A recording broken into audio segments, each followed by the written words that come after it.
देखिए last lecture में ना इंडक्टिव के एसिडिक स्ट्रेंथ के बारे में बात कर रहे थे कि what are the factors which is going to affect the acidic strength, जिसमें से ज्यादातर क्वेश्चन हम दो फैक्टर से सॉल्व कर रहे थे, साइज एंड इलेक्ट्रोनेगेटिविटी। और ये दोनों जहां फेल हो जाता था वहां पे हम इंडक्टिव के बेसिस पे सॉल्व कर रहे थे। अभी तक हमने फैक्टर अफेक्टिंग एसिडिक स्ट्रेंथ में based on electronegativity, based on size and based on inductive effect ही बात कर रहे हैं। अभी आगे के पोर्शन जब डिस्कस होंगे तब आगे बात होगी। तो मेन लाइन क्या था एसिडिक स्ट्रेंथ का, फिर से कैसे पता करते थे? जो एकदम यूनिवर्सल लाइन था, स्टेबल द, हाँ, क्रॉसपॉन्डिंग एसिड, यही था, है ना। या फिर हम ऐसे भी बोल सकते थे कि वो एसिड स्ट्रांग होगा जो बहुत सारे माइनस आई ग्रुप से जुड़े हैं, इलेक्ट्रॉन विड्रॉइंग ग्रुप से जुड़े हैं। तो अगर फर्स्ट का अगर हम बात करें, फर्स्ट का, तो देखो होगा क्या, सबका पहले एसिडिक हाइड्रोजन हटा देंगे। कहाँ कहाँ पे एसिडिक हाइड्रोजन है? ये है, ये है, ये सारे एसिडिक हाइड्रोजन है, ठीक है। तो ये सब हटेगा तो इसी ऑक्सीजन पे नेगेटिव आएगा ना बच्चे, कॉन्जुगेट बेस यहीं पे बनेगा। तो नेगेटिव आ रहा है हर जगह पे ऑक्सीजन पे, तो साइज और इलेक्ट्रोनेगेटिविटी वाला कंसेप्ट नहीं लगेगा। क्या लगेगा कंसेप्ट? जो अदर ग्रुप्स है उसके बारे में। तो देखो ये जो ग्रुप है ये फ्लोरीन विड्रॉइंग ग्रुप है ना, ये क्लोरीन भी विड्रॉइंग ग्रुप है, नहीं, ब्रोमीन भी विड्रॉइंग ग्रुप है, लेकिन ज्यादा कौन खींचेगा? फ्लोरीन। तो नेगेटिव चार्ज को ज्यादा स्टेबल किसने बनाया? फ्लोरीन ने, क्लोरीन ने, ब्रोमीन ने। फ्लोरीन ने ज्यादा स्टेबल बनाया ना। अरे नेगेटिव चार्ज को किसने ज्यादा स्टेबल बनाया? फ्लोरीन ने ज्यादा स्टेबल बनाया, यस नो। तो stable the conjugate base, stronger the corresponding. तो इसमें एसिडिक स्ट्रेंथ का ये ऑर्डर चलेगा, ठीक है। बोलो आ गया समझ में? पक्का? तो सेकंड क्वेश्चन में चले। फर्स्ट क्वेश्चन हटा रहा हूं, ठीक है। पता है बार बार कंजुगेट बेस बना के चेक करने की जरूरत नहीं है। अगर चाहो तो तुम देख लो एसिड में जितना ज्यादा विड्रॉइंग ग्रुप्स होंगे वो उतना ही ज्यादा एसिडिक हो जाएगा, क्योंकि अगर विड्रॉइंग ग्रुप है तो उसका कॉन्जुगेट बेस ज्यादा स्टेबल हो जाएगा। तो ये पार्ट मैं हटा रहा हूं, ठीक है। अब इसमें आ जाते हैं। फिर से एसिडिक हाइड्रोजन कहाँ है पता चल रहा है? यही तो है एसिडिक हाइड्रोजन। तो नेगेटिव इसी पे आएगा, नेगेटिव यही आएगा। अब यहाँ Cl है, विड्रॉइंग ग्रुप क्या है यहाँ पे? देखो इस तरह से है ना, ये यहाँ विड्रॉइंग ग्रुप Cl है ऐसे। इस वाले में विड्रॉइंग ग्रुप कौन है? NO2। बोलो। और इसमें विड्रॉइंग ग्रुप क्या है? NO लिखा था क्या? NO लिखा था। इसको इसको एक काम करते हैं, चलो फ्लोरीन, ठीक है, इसको भी फ्लोरीन कर देते हैं फॉर द टाइम भी, ठीक है, रहने देते हैं। ऐसे NO से भी काम हो जाता, लेकिन फ्लोरीन कर देता हूँ। चलो अब बताओ इन तीनों एनायन में ज्यादा स्टेबल कौन है? अच्छा एक चीज तो कंफर्म है कि साइज और इलेक्ट्रोनेगेटिविटी का कंसेप्ट नहीं लगेगा, क्योंकि हर जगह नेगेटिव किस पे है? सेम एटम पे। ये भी खींच रहा है, विड्रॉइंग है, ये भी खींच रहा है, ये भी खींच रहा है, लेकिन सबसे ज्यादा कौन खींचेगा इन तीनों में? नहीं, NO2 का माइनस आई पावर ज्यादा है। अब देखो माइनस आई पावर का ऑर्डर लिखा है, NO2 का, फ्लोरीन सारे हेलोजन में सबसे अच्छा फ्लोरीन है, लेकिन ओवरऑल माइनस आई का पावर देखना कभी लिखा है? NO2 का ज्यादा है। NO2 CN carboxylic acid functional group का ज्यादा है एल्डिहाइड कीटोन का विद रिस्पेक्ट टू फ्लोरीन। तो सबसे एसिडिक ज्यादा ये हो जाएगा, ये 2 पे आएगा, ये 3 पे आएगा। तुम चाहो तो अलग से ऑर्डर लिख लेना। मैं ऐसे लिख रहा हूँ, मतलब जो सबसे स्ट्रांग है उसको 1 दे रहा हूँ, जो सबसे स्ट्रांग है उसको 1 दे रहा हूँ, बाकी सबको 2 3 ऐसे करके। मतलब मैं एसिडिक स्ट्रेंथ का डिसेंडिंग ऑर्डर लिख रहा हूँ, स्ट्रांग फर्स्ट, वीक बाद में। समझ गए? NO2 का माइनस आई पावर ज्यादा होता है, ओके। माइनस आई पावर का सवाल है, ये हटा दो सेकेंड, ठीक है। इस वाले में देखो क्या है, नेगेटिव कहाँ आएगा ये तो पता चल रहा है तुम्हें, ये एसिडिक हाइड्रोजन है तो इसी पे नेगेटिव आएगा। अब बताना अगर यहाँ नेगेटिव आ गया बच्चे, और यहाँ पे क्या है, ट्राईमिथाइलेमीन है, ट्राईमिथाइलेमीन, और यहाँ पे अगर नेगेटिव आ गया तो यहाँ पे NO2 है, बताओ विड्रॉइंग पावर किसका ज्यादा है? नहीं भाई, देखो ना, ऑर्डर याद रखना पड़ेगा, क्योंकि आई ग्रुप ये ज्यादा खींचता है। आप देखो ना, टॉप पे पॉजिटिवली चार्ज है ना, तो ज्यादा विड्रॉइंग होगा। तुम लोग ऑर्डर अभी भी याद नहीं किए माइनस आई का। 20 वाले सारे क्वेश्चन गलत होने वाले, 20 तारीख को जो एग्जाम आएगा। माइनस आई का ऑर्डर पता होना चाहिए। एक्सपेरिमेंटल ऑर्डर लिखा है क्लास में, नहीं लिखा है क्या? सबसे पहले minus I, positively charge groups are minus I. नहीं लिखवाया? बताओ, लिखवाया है ना? तो ये जो पावर मैंने लिखवाया है कॉपी में, देखो NF3 यहाँ भी गलती ही लिखे हैं, NF3 प्लस होगा। हाँ, लेकिन F3 नहीं था। ट्राइमिथाइल एमाइन ये सब, NH3 प्लस ये सब है। उसके बाद NO2 आता है, फिर CN है, एसिड है, फिर फ्लोरीन आता है। तो ये जो ऑर्डर है, अगर ये याद नहीं हो रहा है तो गड़बड़ है ना? तो अब बताओ किसका कॉन्जुगेट बेस ज्यादा स्टेबल है? फर्स्ट वाला ना? ये ज्यादा स्टेबल है बच्चे, स्टेबिलिटी। तो जो स्टेबल होता है उसका कॉरस्पॉन्डिंग एसिड स्ट्रॉन्ग भी होता है। Stable then ion, stronger the corresponding. अच्छा, फिर से दोनों जगह पे नेगेटिव ऑक्सीजन पे है, इसीलिए साइज और इलेक्ट्रोनेगेटिविटी का कंसेप्ट नहीं लग रहा है। याद है वो दोनों कंसेप्ट भी था डिस्कशन में? पक्का? तो थर्ड क्वेश्चन में पहला ज्यादा है। अच्छा, इसमें बताओगे एसिडिक हाइड्रोजन कौन सा है? मतलब हर बार नेगेटिव तो इसी पे आने वाला है। O माइनस के पास Cl है, O माइनस से थोड़ा दूर Cl है, O माइनस से और दूर Cl है। अब बताओ, Cl विड्रॉइंग ग्रुप होता है, पास रख के थोड़ा ज्यादा खींचेगा। ये भी खींच रहा है, ये भी खींच रहा है, लेकिन ये उतना नहीं खींच पाएगा, राइट? अरे आ रहा है समझ में? तो स्टेबिलिटी ये चलेगा ना कॉन्जुगेट बेस की। तो एसिडिकेशन का भी ऑर्डर क्या होगा?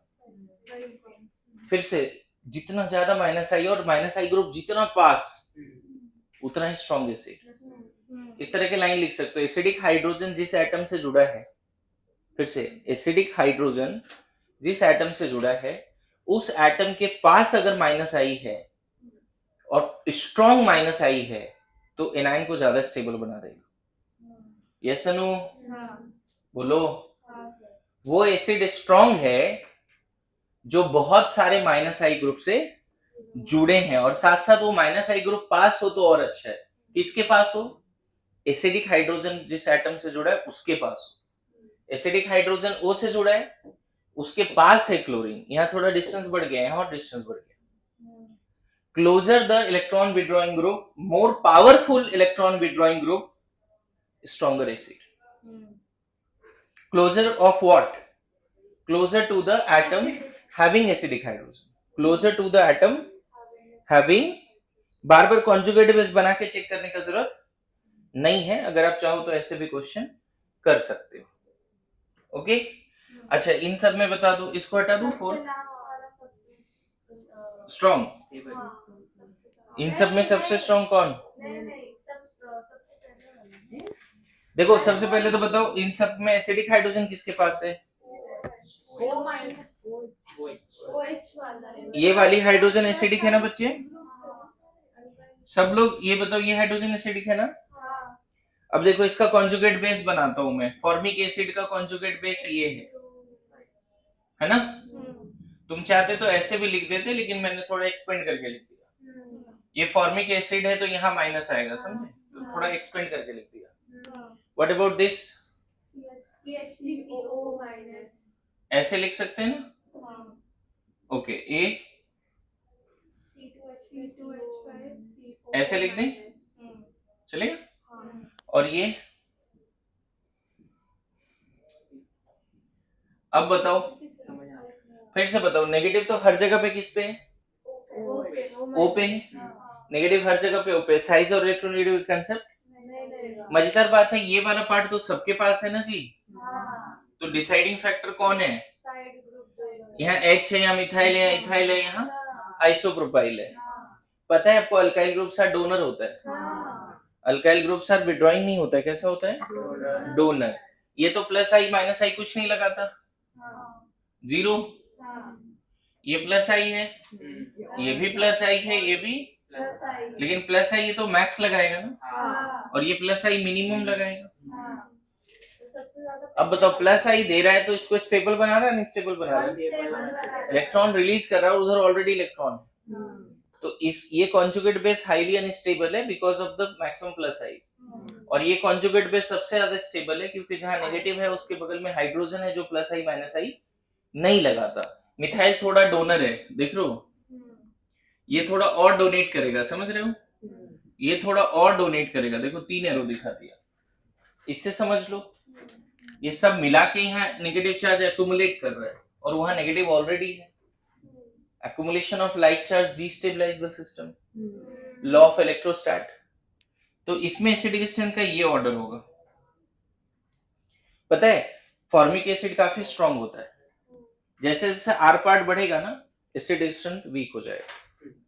देख रहे हो 1 कार्बन 2 कार्बन ऐसे 3 कार्बन बढ़ता जा रहा है ना, आर पार्ट बढ़ेगा तो क्या होगा एसिडिक स्ट्रेंथ, आर पार्ट मतलब समझ रहे हो ना, जो एसिड से जुड़ा हुआ ये पार्ट है उसको बोल रहे हैं। क्लियर हुआ? अभी तक जितने भी क्वेश्चन किए ना 4 तक, उसमें विड्रॉइंग ग्रुप जुड़ा हुआ था, और ये क्वेश्चन है जिसमें कौन सा ग्रुप जुड़ा हुआ है, डोनेटिंग ग्रुप। तो डिस्टेबलाइज तो होगा, more is the plus I power less stable the conjugate base, plus I power ज्यादा होगा तो कॉन्जुगेट बेस अनस्टेबल हो जाएगा, और अगर कॉन्जुगेट स्टेबल नहीं है तो कॉरस्पॉन्डिंग एसिड वीक हो जाए। वही लाइन लगा रहे बार बार, ठीक है, एक्सप्लेनेशन समझ रहे हो, हटा दो इसको, ठीक है। इसमें बताओ सबसे ज्यादा लास्ट वाला, ये तो बड़ा सिंपल दिख रहा है, एसिड के पास 3 है ना, यहाँ पे अच्छा नहीं ठीक, इसको ना थोड़ा सही से लिख लेना।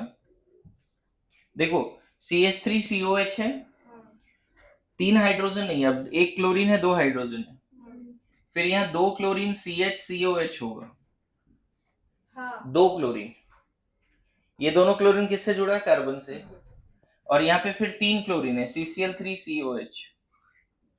अब बताओ क्या लग रहा है कौन ज्यादा एसिडिक है, ऑब्वियसली माइनस आई ग्रुप बढ़ता जा रहा है, तो कॉन्जुगेट बेस। ऐसे देखो ना, तुम बताओ खुद से सोच के देखो, ये वाला एनाइन ज्यादा स्टेबल है ना, या ये एनाइन ज्यादा स्टेबल है, देखो कौन सा एनाइन ज्यादा स्टेबल है, बताओ कौन सा एनाइन ज्यादा स्टेबल है इन दोनों में, ऑब्वियसली विड्रॉइंग ग्रुप है ना, तीनों क्लोरीन, तो नेगेटिव चार्ज को खींच रहा है, और मिथाइल कैसा ग्रुप है, डोनर, तो नेगेटिव चार्ज डिस्टेबलाइज हो जाएगा, तो एसिडिक स्ट्रेंथ का ये ऑर्डर चलेगा, ठीक है। ऐसे भी बोला मोर माइनस आई है ना, stronger the more minus I, strong minus I है ना, stable the conjugate base, stronger the corresponding.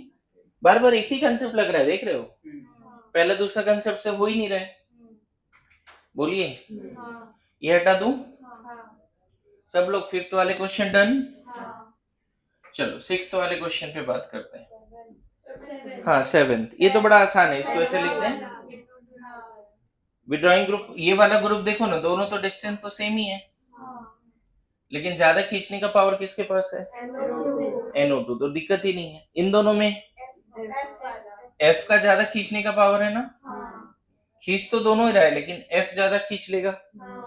अच्छा इन दोनों में ये एक ऐसा क्वेश्चन जिसका डेटा याद होना चाहिए, क्यों रीजन बताता हूँ, पहले ये दोनों क्वेश्चन हटा दूं मैं, ये लास्ट वाले क्वेश्चन में सर क्योंकि जिसके पास माइनस आई ग्रुप ज्यादा पास है उसके पास बहुत दूर है, देखो ना क्लोरीन है, देखो समझो क्यों बोल रहा हूं, इसमें देखना पड़ेगा, माइनस आई ग्रुप जो है, माइनस आई ग्रुप क्या दिख रहा है, दोनों में माइनस आई, इवन इसमें माइनस आई ज्यादा पावरफुल है, लेकिन एसिड के रिस्पेक्ट में अगर नंबरिंग करो तो लेस स्ट्रॉन्ग माइनस आई थोड़ा पास है, और यहाँ पे जो स्ट्रॉन्ग माइनस आई है वो थोड़ा दूर पे, फिर कैसे प्रायोरिटी, किसको प्रायोरिटी दें, जो ज्यादा, ये क्वेश्चन किया था ना हमने लास्ट क्लास, पक्का, ठीक है। माइनस आई ग्रुप ये स्ट्रॉन्ग जरूर है लेकिन दूर है ना, तो उसकी वजह से क्या हो जाएगा। तुमने लास्ट क्लास क्वेश्चंस लिखे थे सारे, जो 22 क्वेश्चन बोर्ड पे लिखा था। अरे नहीं, ये एनाइन वाली क्वेश्चन नहीं बोल रहा हूँ। हाँ ये क्वेश्चन देखो, एनाइन वाला क्वेश्चन लिखा था, सही बात है। एक क्वेश्चन एनाइन में किया था, आप याद करो नोट्स में, देखो ना ये सवाल है, ये क्वेश्चन नोट्स में है, जिसमें क्लोरीन और फ्लोरीन है, लेकिन क्लोरीन थोड़ा पास है और फ्लोरीन थोड़ा दूर है, तो ज्यादा स्टेबल किसको बोल दिया था। जो पास और ये ना डेटाबेस भी सवाल हो सकता है, तो इसमें यही कर लेना। डिस्टेंस और पावर में प्रायोरिटी किसको दें, डिस्टेंस। पावरफुल ग्रुप अगर दूर है तो वो वीक हो जाता है, थोड़ा लेस विड्रॉइंग ग्रुप पास है तो भी उसका इफेक्ट थोड़ा ज्यादा हो जाएगा। समझ में आ रहा है, बोलिए।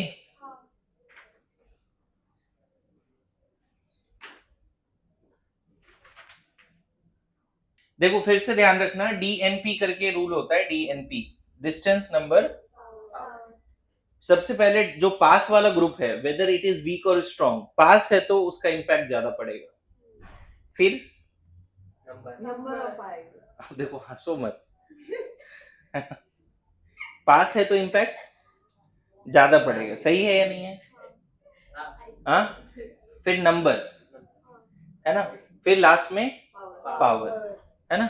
सुना है ना, लॉन्ग डिस्टेंस नहीं चलता।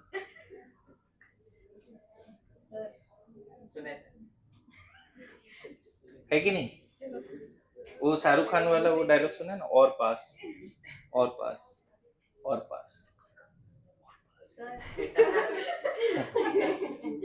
ठीक, तो इसमें बताओ कौन सा रूल लगेगा। फ्लोरीन पावरफुल है लेकिन दो क्लोरीन जो है, तो स्ट्रॉन्ग कौन हो गया, इजी हो गया, बढ़िया। देखो यहाँ पर इस क्वेश्चन में इसको हटा दूं, इस क्वेश्चन में आप क्या कर सकते हो मैं बता दूं। दो एसिड है, किसी एक से H प्लस पहले निकलेगा, ऐसा नहीं कि इकट्ठे दोनों से निकाल दिया। तो दूसरा वाला इस एसिड के लिए देखो, यहाँ माइनस है और यहाँ पे दूसरा ग्रुप है, ऐसा है, तो ये एक विड्रॉइंग ग्रुप ही तो है। ये कैसा ग्रुप है, विड्रॉइंग ग्रुप, मतलब इसको तुम क्लोरीन मान सकते हो। क्लियर हो रहा है। फिर देखो ऊपर नेगेटिव आएगा इस पे, और यहाँ पे CH2 के बाद क्लोरीन लगा हुआ है, ऐसे सोचो। फिर यहाँ नेगेटिव आएगा तो विड्रॉ, हाँ डिस्टेंस बढ़ रहा है तो इम्पैक्ट कम हो जाएगा, लॉन्ग डिस्टेंस चलता नहीं। हाँ हाँ, पहला ऐसे चलेगा, बढ़िया, वेरी गुड, समझ गए। तुम्हें कहाँ से एक्सपीरियंस है जी लॉन्ग डिस्टेंस, शॉर्ट डिस्टेंस। लेकिन हंस तो ऐसे रहा है जैसे तू सब समझ रहा है। हाँ, इट्स कॉम्प्लिकेटेड। अच्छा इसका नाम याद कर लेना, IUPAC में मैंने नाम लिखवाया था, oxalic malonic succinic glutaric adipic acid, ओम्स गैप बोलते हैं। हाँ लिखा है ना, इसीलिए तो बोल रहा हूँ कि एक बार IUPAC में किया। O फॉर ऑक्जेलिक, अगर दो एसिड के बीच में एक CH2 आ गया तो मेलोनिक, दो CH2 हो गया सक्सेनिक, तीन CH2 आ गया ग्लूटारिक, चार CH2 आ गया एडिपिक, है ना, पामेरिक, सुबेरिक, लाइक दैट। और आगे नहीं लिखा है, यहीं तक मैंने लिखा है अभी, एडिपिक एसिड, ऐसे चलता है। ओके, ये तो आसान सवाल है, बता दो। बताओ एसिडिक हाइड्रोजन, सबसे ज्यादा अच्छी बात है, पता है इन सब में जिस एटम पे नेगेटिव आ रहा है उसकी हाइब्रिडाइजेशन अलग है। तो देखो पहला दूसरा में तो नेगेटिव कार्बन पे ही आ रहा है, लेकिन फिर भी कार्बन की हाइब्रिडाइजेशन अलग है ना बच्चे। sp वाले की सबसे ज्यादा होगी, और यहाँ नेगेटिव नाइट्रोजन पे आ रहा है। एक नया चीज यहाँ पे सीखना, बड़ा अच्छा सवाल है ये, इलेक्ट्रोनेगेटिविटी ना बच्चे, sp कार्बन की ज्यादा होती है sp3 नाइट्रोजन से। ये बड़ा अच्छा सवाल है। इलेक्ट्रोनेगेटिविटी sp कार्बन की ज्यादा होती है sp3 नाइट्रोजन से। sp3 नाइट्रोजन की इलेक्ट्रोनेगेटिविटी 3 होती है। क्लोरीन और नाइट्रोजन की इलेक्ट्रोनेगेटिविटी पॉली स्केल पे 3 होती है, पीरियोडिक में पढ़ाया था हमने। और तो इसीलिए इसमें सबसे स्ट्रॉन्ग ये हो गया, फिर ये, फिर ये, फिर ये। अल्किन कभी एसिडिक होता है? बताओ, क्या अल्किन के पास एसिड है, H+ है? मैंने बताया ना, अल्किन के पास एसिडिक हाइड्रोजन नहीं है। अगर किसी भी हाइड्रोकार्बन में एसिडिक हाइड्रोजन है तो वो टर्मिनल अल्काइन है। किसी भी हाइड्रोकार्बन के पास अगर एसिडिक हाइड्रोजन है तो वो क्या है? टर्मिनल अल्काइन है। क्योंकि ये हाइड्रोजन जब निकलेगा ना तो sp कार्बन पे नेगेटिव आएगा। तो इसमें ऑर्डर क्या है सबसे ज्यादा?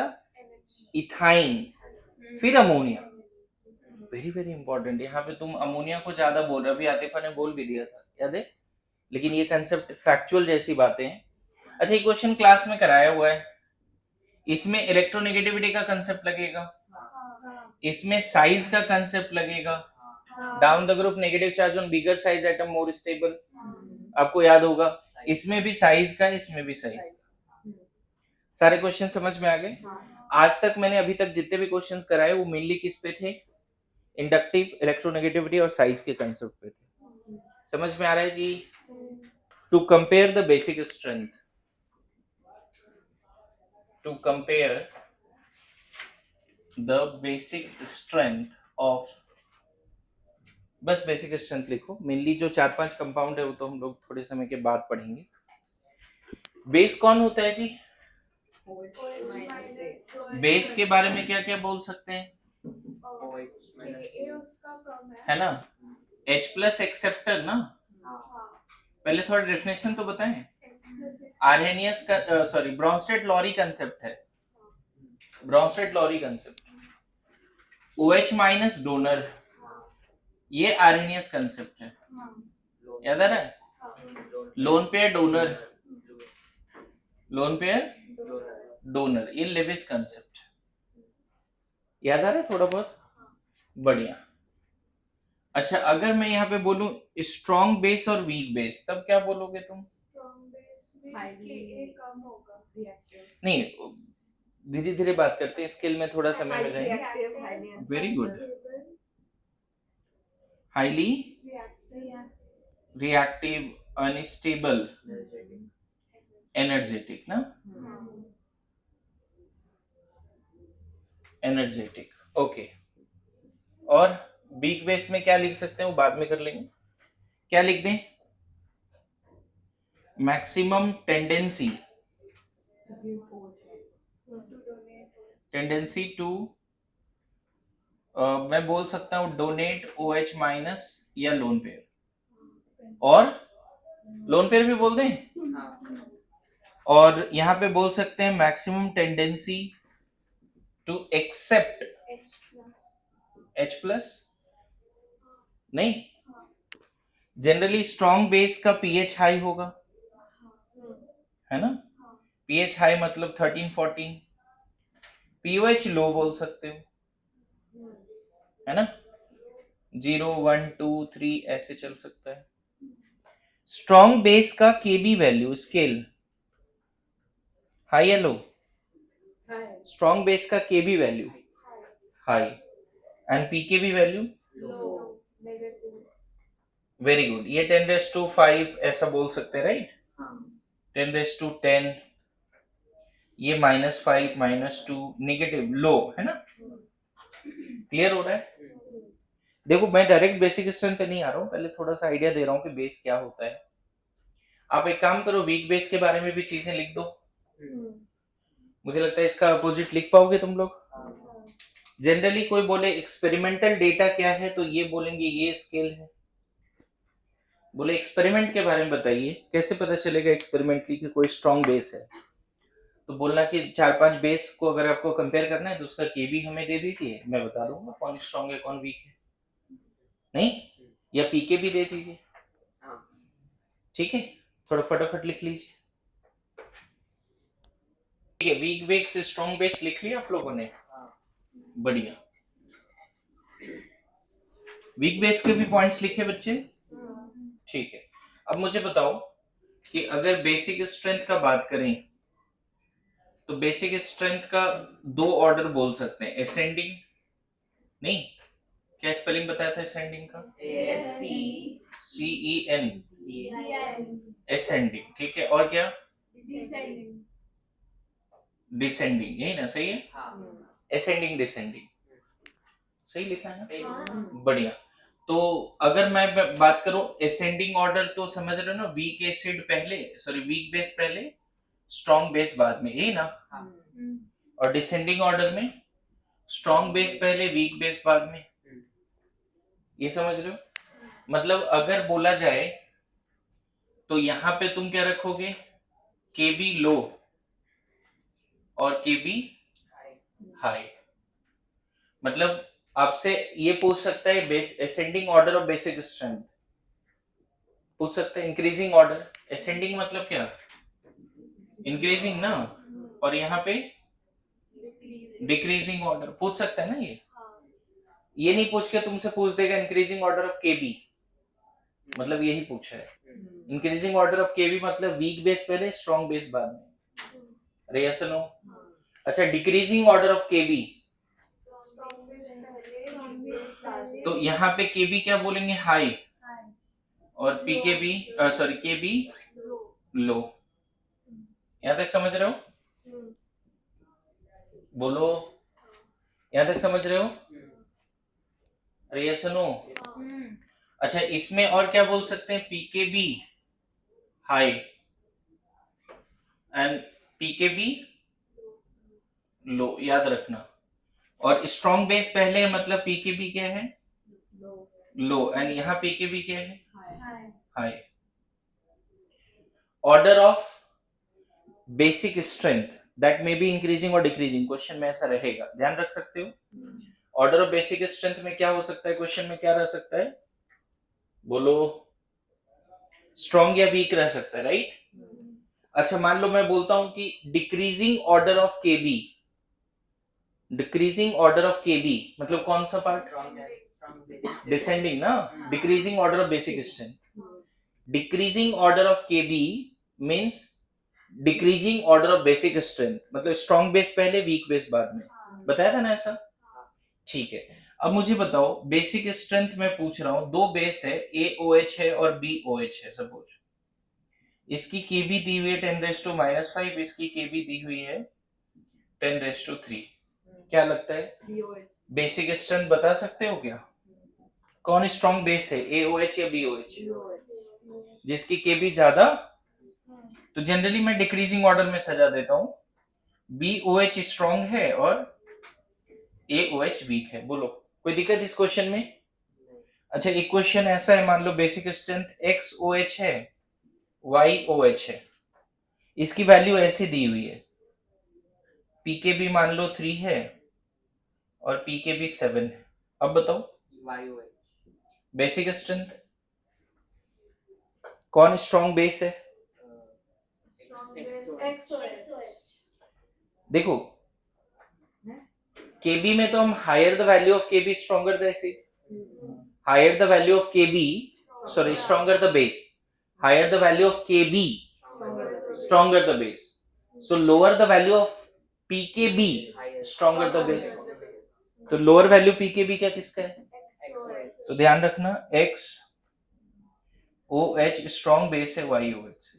तो डेटा स्केल समझ में आ गया थोड़ा बहुत, इसलिए हमने आयनिक पढ़ा है ना, आयनिक में इसका यूज करते हैं हम लोग। जल्दी लिख लो इसको फटाफट। चल, तो अब बताओ फैक्टर्स कैसे डिसाइड होगा कौन स्ट्रॉन्ग बेस है कौन। देखो, आपको डेटा तो नहीं दिया रहेगा क्वेश्चन में, आपको लॉजिकली बताना है स्ट्रॉन्ग बेस कौन है।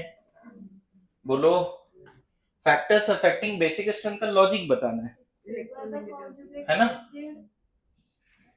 फैक्टर्स अफेक्टिंग बेसिक स्ट्रेंथ,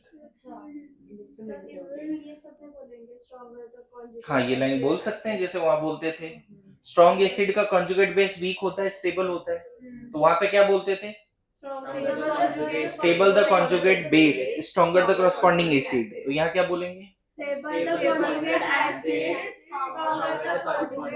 वो लाइन बोल सकते हैं, बिल्कुल वो लाइन बोल सकते हैं, कोई दिक्कत नहीं है यहाँ पे। लेकिन थोड़ा सा अलग लाइन के हिसाब से चलते हैं। पहला फैक्टर क्या है, देखो पहला फैक्टर वही है ना, negative charge on more electronegative atom, more stable,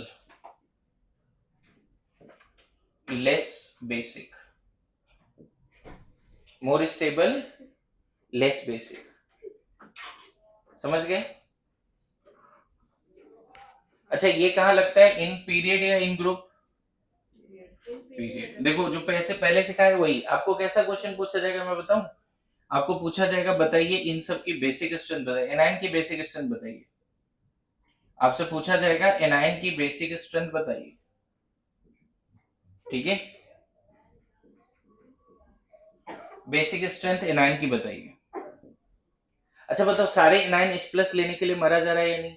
ले सकता है कि नहीं H plus anion? Unsaid pair of electron H plus ले सकता है, ले सकता है। सबसे पहले कौन H प्लस लेगा? तो वो स्ट्रॉन्ग बेस हो जाएगा।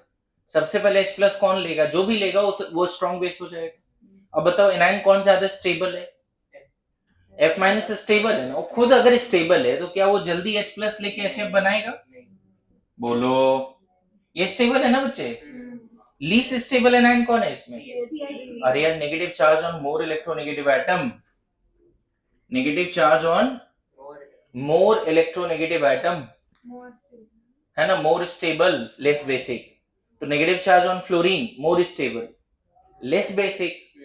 जो पहले स्टेबिलिटी वाला सिखाया था ना एसिडिक स्ट्रेंथ में, वो कंसेप्ट यहाँ लगने वाला है। अब एनायन के स्टेबिलिटी का जितना भी क्वेश्चन किया ना, वहां पे बेसिक स्ट्रेंथ के भी क्वेश्चन कर सकते थे। वो एनायन जो स्टेबल है वो लेस बेसिक है, सिंपल। जितने भी एनायन के स्टेबिलिटी के सवाल किए वहां पे क्वेश्चन आ सकता था। तो यहाँ सबसे ज्यादा स्टेबल, अब बताओ ये हाईली अनस्टेबल है ना बच्चे, तो H प्लस लेके मोक्ष की प्राप्ति हो जाएगी, इसको मीथेन बन जाएगा। तो बताओ कौन सबसे पहले H प्लस ले रहा है? इसलिए स्ट्रॉन्ग एसिड है, सॉरी स्ट्रॉन्ग बेस है। बताओ स्टेबिलिटी का opposite order is the basic strength. अगर मैं इसमें स्टेबिलिटी पूछा होता तब ऐसे चलता ना बच्चे, stable the anion weaker the base. ये लाइन याद कर लो। वो वाला लाइन जो एक बोला तुमने, वो लाइन तो याद करो ही। कौन सा लाइन बोला तुमने? Stable the conjugate acid. देखो इसका कॉन्जुगेट एसिड ये है, नहीं लगता ये हाईली स्टेबल है? मिथेन स्टेबल है, इसका कॉन्जुगेट एसिड HF है, ये उतना स्टेबल नहीं है। HF H प्लस दे सकता है, मिथेन कभी H प्लस देता है, सुना है कभी? तो stable the conjugate acid, stronger the corresponding base, ये लाइन तो रट लिया तुमने। दूसरा लाइन डायरेक्ट बोलो, stable the anion weaker the base, stable the anion, है ना, stable the anion weaker the base. देखो पता नहीं तुम लोग लाइन क्यों नहीं समझ पाते अच्छे से, मतलब इतना अच्छे से रिलेट कर रहा हूं पीछे वाले पार्ट से, है ना। रिवीजन का कमी है ना, बताओ बहुत ज्यादा रिवीजन का कमी। जो स्ट्रिक्टली बोला गया ना, बार बार बोलता हूँ लेक्चरों से लास्ट तक, ठीक है, सब में पोटेंशियल है, सब अच्छा कर सकते हो, बट पता नहीं वो डिसिप्लिन नहीं आ पाती, है ना। एक ऐसे ऐसे लाइन बोला गया है कि नहीं है तेरी चमक में कोई कमी सूरज, सूरज समझता है सन, नहीं है तेरी चमक में कोई कमी सूरज, मैं खुद वहां हूं जहां तेरी रोशनी नहीं आती।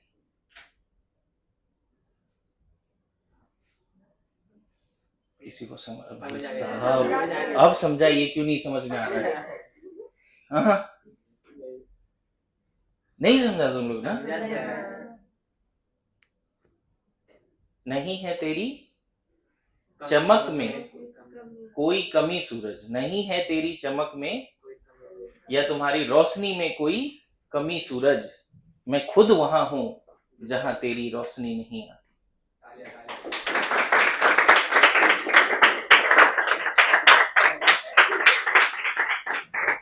हो गया, पहला पॉइंट लिखा, थैंक यू।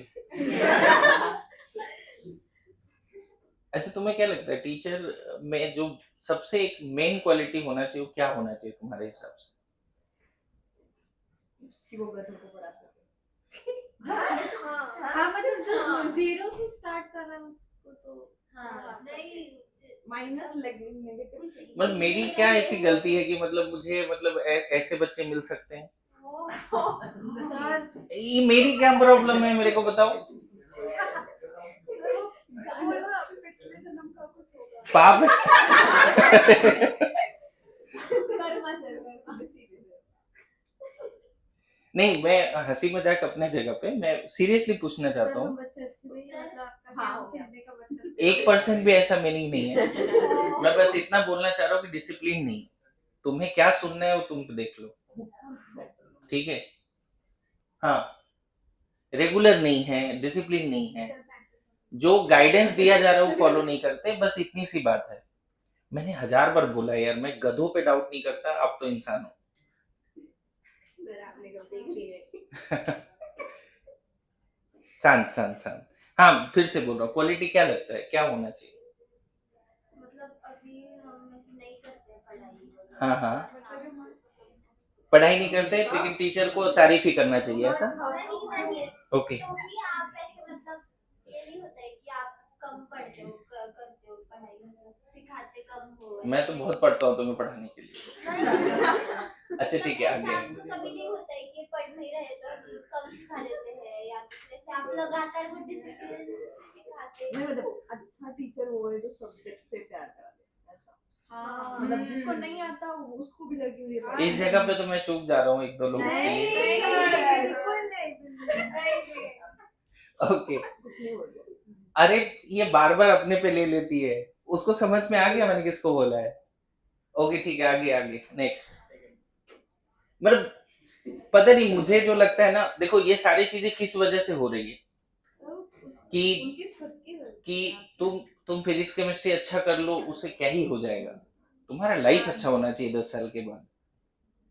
मेरी बात समझ रहे हो ना? 10-15 साल के बाद तुम अपने आप को एक अच्छे इंसान की तरह सामने दुनिया वाले के सामने रख सको। तो पता नहीं, मुझे ऐसा लगता है कि इन सब से अगर बड़े विजन का बात करोगे ना, तो मुझे लगता है सिलेबस, फिजिक्स, केमिस्ट्री ये सब धरे के धरे हैं। मुझे लगता है टीचर में क्वालिटी जरूर होनी चाहिए कि वो अपने स्टूडेंट को अपने से बड़ा बना दे, है ना? मुझे ऐसा लगता है कि अपने से बड़ा बना दे, कोशिश यही रहे। जैसे होता है ना, माँ बाप कोशिश हमेशा करते हैं कि पापा तो हमेशा सोचता है मेरा बच्चा मेरे से आगे जाए, है ना? मम्मी ऐसा सोचती है। टीचर अगर ऐसा है कि ये सोच रहे कि ये मेरे से आगे जाए, तो फिर मुझे लगता है ये अच्छा क्वालिटी है, ठीक है। और तरीके से ना तुमको आगे ले जाने के लिए ना तारीफ का जरूरत नहीं है, पिटाई का जरूरत है। समझ गए मेरे बात को? मतलब सच में एकदम कमरा बंद करो, मारो एकदम, लाइट ऑफ करके एकदम बजाओ कान के नीचे एकदम, तब सुधर जाए एकदम एक दिन में, है ना? सीरियसली बोल रहे हैं। मुझे पता नहीं, आज भी याद है 10th में मैं था, और एक मतलब गदाधारी भीम जैसे टीचर थे एकदम, और ऐसे मतलब पता नहीं क्या एकदम। एक बुक कॉमिक्स में एक ऐसा कैरेक्टर आता था, चाचा चौधरी एंड क्या था वो, उसके उसके साथ एक बड़ा साथ, सा हाँ, आदमी था। साबू करके कुछ, पता नहीं क्या था वो, कुछ तो नाम था, और एकदम हट्टा कट्टा, वो हिंदी पढ़ाते थे, है ना? क्लास में मैं ऑलमोस्ट मतलब मान के चलो टॉपर ही रहता था हमेशा, ऐसा पता नहीं उस दिन क्या हुआ उनको। मैं क्लास में, मैं वो पढ़ा रहे थे और हिंदी इज लाइक कि ठीक है पढ़ लेंगे सर, आप बोल दो। तो मैं ध्यान नहीं दिया होगा, पता नहीं जो भी हुआ होगा, भाई साहब उन्होंने सामने बुलाया। मैं 10th का बात बता रहा हूँ, सामने बुलाया एकदम ऐसे, तो लाइक चलो ठीक है बुला रहे, कुछ तो होगा। मुझे नहीं पता था कि उनके दिमाग में कुछ चल रहा है। और ऐसा होता है ना कि क्लास का टॉपर है तो भाई थोड़ा इज्जत तो रहेगा ही, है ना? बुलाया सामने, ऐसे बाल पकड़ा, और मैं उसके सामने मतलब ये हाइट किया, मैं ऐसे। भाई साहब उस दिन समझ पाए टॉपर और कुछ नहीं होता भाई। सबको मिलता है, किसी की कोई इज्जत नहीं है। जो मतलब दिमाग खराब हुई मेरी उसके बाद कि क्यों ही मारा। इवन बच्चे भी बोल रहे थे तुम्हें नहीं मारना चाहिए। अरे मतलब मुझे नहीं पता क्यों मारा, लेकिन शायद मैं हंस दिया होगा या बात कर दिया होगा, कुछ तो ऐसा हुआ होगा। बस है ना? रैंडमली उठा के मार गए रीजन नहीं बताया नहीं, रीजन नहीं पता है। तो फिर सर आप सुधरे कैसे अरे मैं हमेशा सुधरा ही रहता हूँ भाई। रीजन तो पता होना चाहिए पता नहीं, लेकिन मार दिए तो मार दिए, अब क्या बोला जाए। और ऐसा है कि नवोदय इज लाइक की फैमिली जैसा होता है, तो रातों रात वो खबर पूरे 600 बच्चों में आग की तरह फैल गई, आज कृष्णा को मार ले गए। और बोले यार ये क्या था, सीनियर पूछ रहे क्यों मारा, बोले नहीं पता मेरे को, मैं क्यों बताऊं, जाके उनसे पूछो। और मेरे को जितना पता है कि शायद मैं ध्यान तो दे रहा था, लेकिन शायद मुझे लगता है कि मैं मैथ्स का नीचे बुक रखा था, उसके वजह से may be R D Sharma वगैरह सॉल्व कर रहा था, उसके वजह से मे बी उनको गुस्सा आ गया होगा, है ना। लेकिन मैं बड़ा छुपा के करता हूँ, पता ही ना चले चीजें, लेकिन उन्हें पता चल गया। तो आपने से पूछा भी नहीं कैसे क्या हुआ क्यों मारा अरे नहीं, हम लोग के समय में ना ऐसा नहीं होता है, मैं बताऊं, वो 2004 की बात है, 2006 की बात है, सॉरी। तो 2006 में इस लाइक की टीचर मतलब अलग ही आत्मा, मतलब उनको मतलब इतना रिस्पेक्ट देते थे हम लोग, ऐसे कि ठीक है सर आप मार लिए ना, एक थप्पड़ और मार लो, कोई दिक्कत नहीं। ये रहता था हमारे समय में, और ऐसे नहीं कि पेरेंट्स को बुला दिया हाउ डेयर यू, ऐसे होता ही नहीं। अभी तो चीजें बदल गई, आप बच्चों को टच तक नहीं कर सकते, रूल ऐसा आ गया कि आप टच भी नहीं कर सकते। मतलब अगर मान लो कभी मन किया कि हाँ पीठ पीठ थपथपाना है कि हाँ अच्छा वेरी गुड, वो भी नहीं करना है, ऐसे रूल्स आ गए अभी। नहीं सच्चाई है ये, बता रहा हूँ, है ना। खैर वो बात की बात है, मेरे से अच्छा आदमी बनो तुम लोग, यही मेरी दुआ है, और उसके लिए मुझे थप्पड़ मारना पड़ सकता है कभी। हाँ इसको इसको पहले सर सबसे पहले देखो, ऐसा नहीं कि थप्पड़ नहीं मारता, बातों वाले थप्पड़ तो मारता ही हूँ। हाँ okay, next point, next point लिखो, negative charge on bigger size atom more stable less basic. लेकिन कहाँ लगाएंगे ये concept, group wise down the group, है ना। Negative charge on bigger sized atom, negative charge या लोन पेयर भी बोल सकते हो बच्चे, उधर भी लिख लेना नेगेटिव चार्ज और लोन पेयर ब्रैकेट में, जहां इलेक्ट्रोनेगेटिविटी वाला बात लिखा था ना, सिर्फ नेगेटिव चार्ज। फर्स्ट पॉइंट बच्चे, नेगेटिव चार्ज और lone pair on bigger size atom क्या लिखना था मोर स्टेबल लेस बेसिक। पहला पॉइंट में यहाँ सिर्फ नेगेटिव चार्ज लिखा था ना, तो मैं चाहता हूं कि वहां पे लोन पेयर भी लिख लो, है ना। जैसे इसमें बता दो F minus Cl minus Br minus I minus. अगर मैं स्टेबिलिटी का बात करूं और बेसिक स्ट्रेंथ का बात करूं, तो अभी जो पॉइंट्स है उसके हिसाब से बताओ। अच्छा ये लगता है down the group, down the group. सबसे स्टेबल और लेस बेसिक हाँ ये सबसे ज्यादा स्टेबल, तो बेसिक स्ट्रेंथ ऐसे चलेगा ना बच्चे। F माइनस सबसे अच्छा बेस है, Cl minus Br minus I minus, ठीक है। यहां तक समझ में आ रहा है सबको।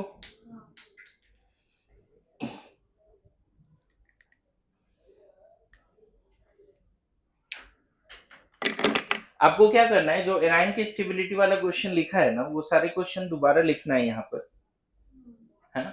और जो स्टेबल एनाइन होंगे वो वीक बेस, ठीक है। नेक्स्ट क्लास में इससे आगे बढ़ेंगे।